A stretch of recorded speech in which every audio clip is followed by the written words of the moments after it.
Süründürdü bizi birer birer bitirdi.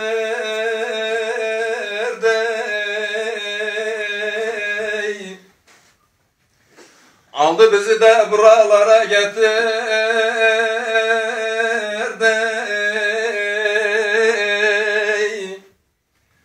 Kırdı dalımızı da bir an olasın gurbet,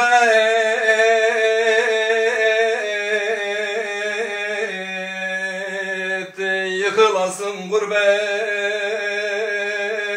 gurbet. Aldı bizi de gurbet ele getirdi.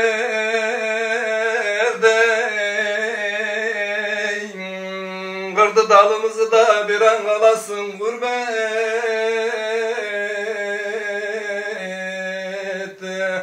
yıkılasın gurbet, gurbet. Ah gurbet elde de gözyaşlarım dökerim.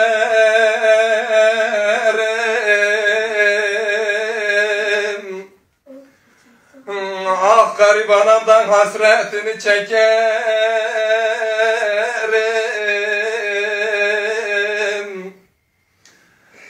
Ah köşelerde boylu bükük beklerim.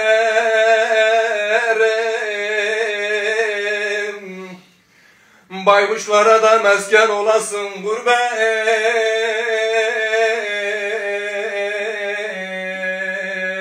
yıkılasın gurbet, gurbet. Ah boylu bükükte köşelerde beklerim.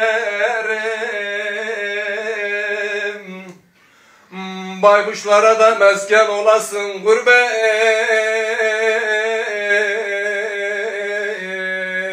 yıkılasın gurbet, gurbet.